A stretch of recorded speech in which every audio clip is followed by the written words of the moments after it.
gaafa akka seenaatitti ani biyya aanaa kokkoisaa keessatti halkaa illee barsiisaa ture. Wayita san keessatti da'awaadhaaf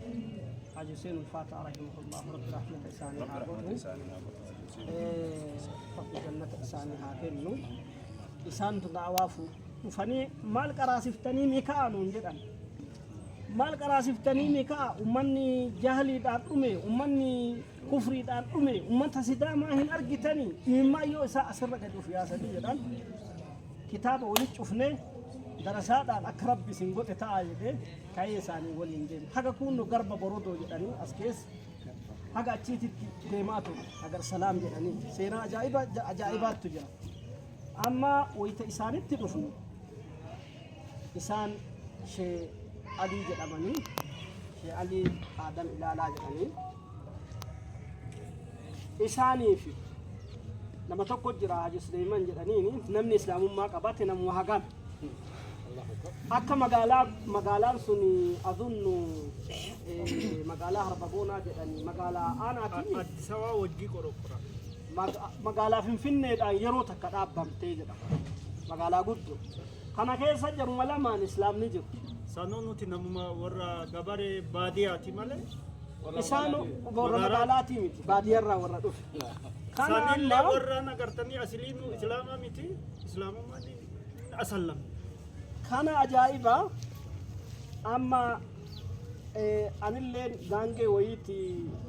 qabaa gaangee san gurguradha jedhee magaalaa isaanii fidan ummanni hiika loonii kun gayyaa'eeti ka Oromiyaa irraa dhufe badhe makana salaata islaamni as jiru jara lamaan tana qofa kana jarri lamaan tun maal goote Haji Suleymaaniin kun mana ufii kenni bakka salaata manni islaamaa kun bakka salaatu hin dhabin jedhee mana ufii kenne mana isaa kanatti salaatan amma itti dhufnee شيء علي مهاجرة كن رب جنة إسحاق راس إسحاق لرب هابوسو أما هنجرة حيو رب رحمة إسحاق ودنا ما جايب عادي سانيرة ما نسانو ما نكاج سليمان كيس صلاة جدًا سان قد ما ورا حساسة بيته كيس جرات جدًا نكاج ورا حساسة بيته بر سانو أني كراتي كيس جرو قد ما كراتي را نكبني إيسا قراتا ميتي جراني حاج سليمان اللي باديا فداني منوا كيسا كيسا تجرات جراني ور حساسة الله وانا جايبا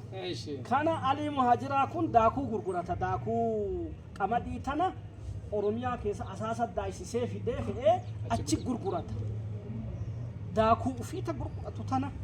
والله وانا أقول ساتي وني سيداما بدا جراحينا داكو وفيتا ربي تغرغرتا تنا عن داكو تيتنا الرابه أنا اللي كان يقول لك إيه داكوت يتنا الراكعي ربي في يرجع عند داكوت يتنا الرابه بدأ كمان قام ماري ونوتنا بينا أسيوا إنه قونا مزيد إجارة إنسان مولا فهاجا فتني جدًا يو إنسان جدًا تكاني قافتن يو قافتن كوتا يدني لقجرا laga sangabbusani islaamni firaachii waliin tultii kunu as ijaara dhaa jedhanii qilee bara kunno gabbusanii akkana nuun jedhanii isima haxiraa jennee isima san ta'u isaani waajjaa waliin jedhan san qeessaadhaaf wallahi kennanii san isima itti haxiradhaa jennee kaan illee maziinni rabbii izni rabbiitiin gubbuma kana ijaarama jennee gaara gubbat lafattima Shee Suleyman kenne san اسم سام بني بدته ربي اسم سام مزيدك عجائب فكاتو كان بالجبت تقولي الله أكبر الله أكبر قاف كان مركز تحفيز اللي تتافتني مركز تحفيز عن الآباء يقول لي بهذه الرابولة أكاد تكون أمتا أتسلمي كان حسيني كأم تنفانا في الفيكس يقول لي قاف والله وأنا وني إله مدابرة عبد الرحمن دابا ورا دولار كان نجيب كذا مدابرة هو إني مدابرة حسنيتي أولا بالا وركي كان نجري أفنى جولك أراتين غندر هوري فيني. バーラさんにティフェラーレアジャブドマンダーは wanti warra naggaadee dodolaa kadhate wanni nu bitte maddaabara sharaa kana bitne walii hodhine achitti warra gaafa san qara'etu hadda kunooti biyya hoogganaa jira amma wallaahi amma gaafa san amma Sheikh Ahmadi kan argitanii ka hadda kanatti isinitti isin wajji dubbataa hiriyyaa isaa jira ijoollee tana wallaahi qullama kophee gurguranne akkanatti deemaa oolla baadiyyaa keessatti rabbi nu amma nuti waan ziyaadatan waan gaafa masiinni sun ijaaramu lafti ka dhuunfaati ofii masiinni dhufe ijaaruudhaaf boolla qotaa jiran ka qotaa jirullee isaanumaa fi Sheekh Suleemanii kan Haaji Suleemanii kan gubbabbayanii qotan wayita qotan dhufanii hin deemti hin ijaartan jedhanii qaban harkaan maziidan ijaartan jedhan manuma dhuunfaa kanatti hin ijaartan jedhanii wayita kana wallaahi waan nama boochisa an du'ee dachii tanan maziinni rabbii dhaabata kottaa morma kiyya murraa jedhe Sheekh Haaji Suleemanii kana jedha an du'ee dhiiga kiyyaan dachiin tuyyoo an du'e maka sababa islaama irratti du'e jedhanii ima ijaaramti anaa du'u jedhe wareegama walii galatti hin tumamanii hin caccabsamanii wanni isaan hin mudatin hin jiru rabbiin adda ammoo hawaajii ofii baasee nasrii ofii baasee alhamdulillaahi sidaamni hundi adda itti garagalaa kanaafi asumaan ergaan an dabarsu yoo jiraate asumaan ergaan an dabarsu warri sa'aa kana nu da'awataa jirtan biyyoota garaagaraatirra ija keessan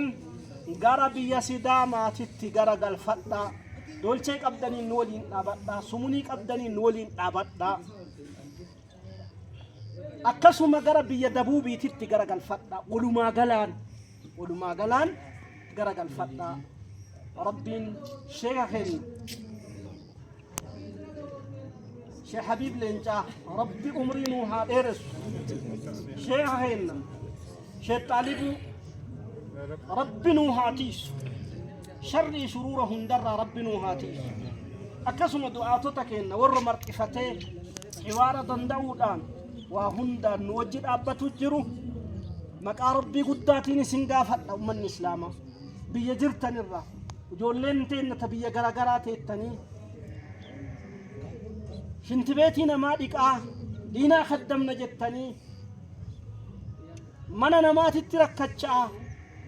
garii isaanii rakkoon du'aa isarra gayaa aakhiraatiyyaaf waa dabarfadha jettanii dalagaa jirtan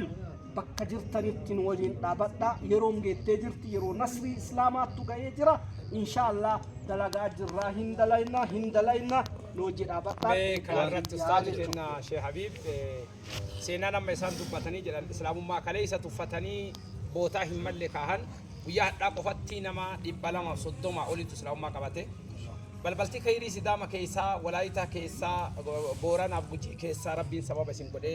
ونكم بنامتي سوتشينا كانت دلغمارا بما جت حواسك كنا جزاكم الله خير الجزاء وأحسن إليكم وانت هاسا وديرا كان نهاسو سيسه magaalaan tun magaalaa Gorcee jedhamti aanaadha akka aanaa taatetti magaalaa guddoodha maziinni akkana bareedu kun keessatti ijaaramee islaamni nama jaha qofa nuun jennaan akkamiin nama jaha ta'a biyya guutuu kana keessaa jennaan isaan kun warra awwalaa islaamummaa sidaama keessatti itti qabsaa'e nama lama nama tokko nama sadii isin tanaa haasoftanii magaalaa boonaa aanaadhaa fi ammoo nama tokko jira naan jettanii nama tokko kun nama jaha sun nama tokko jira naan jedhan jechuudha waan nama ajaa'ibeen kun nama jaha san nama tokko qofatu jira maal jettanii jira walhaasil kanatu waan kana nu haasofsiise masjida bareeda akkana jiru kana eentu ijaare jennee asiin dura soqaa ture har'a nama ka isaantu akka ijaare arginee jirraa jechuudha rabbi duniyaa akhiratti isaan haa ijaaru gaafas iddoo qullatti ijaaranii har'a nu maaliif deemaa jirra inshaallah nama 500tu nama 1000tu magaalaa kana keessaa islaama taha jennee yaannaa jechuudha masjidni kun hin guutaa jennee yaanna itti qara'amaa jennee yaanna adaa namni diiniidhaaf yaadu deemee masjida iddoo mul'atutti yoo ijaare rabbi islaama itti horsiisaan isaa waan hin oolle ustaaz Xaalibu Ridallah rabbi rahmata isaanii haa godhu waan tokko yeroo baay'ee haasawan namichi pheenxeedha haddaraasha guddaa isaa lafumaa ka'eetuma ijaare abboo namni itti cheerchii kana seenee fayyadamuun jiru maa ijaarte jennaaniin xiqqoo mana eegaa ammaa ol guutaa dhala dura naa dhufuuf boruuf hojjetaa jira jedhee meedhatti waan kana dalagee jira. Walumaa galatti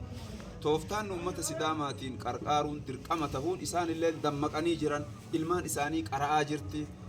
Iddoo tokko yoo dhaanu nama 1000 shahaadaa deebi'a qabatamaan 500tu shahaadaa deebi'a 500 har'a guyyaa har'aa nama 200 wayitu shahaadaa qabatee oolee jira jechuudha. Bifa kanaan da'awaan istaadiyeemii ta'uu qaba. Sidaamni magaalaa 37 kan maami aanaa 37 keessatti da'awaan qabatamaan akka deemu istaadiyeemii akka qabatamu ispaaltii irratti akka bahu ni yaadamaa jechuudha. Godina 4 aanaa 37 guutuu isaa keessatti bakka masjiidni hin jirre masjiidni argamu bakka aalimni qophatin aalimni seenu da'awaan kana hundarra faca'u warroonni ahlal khayr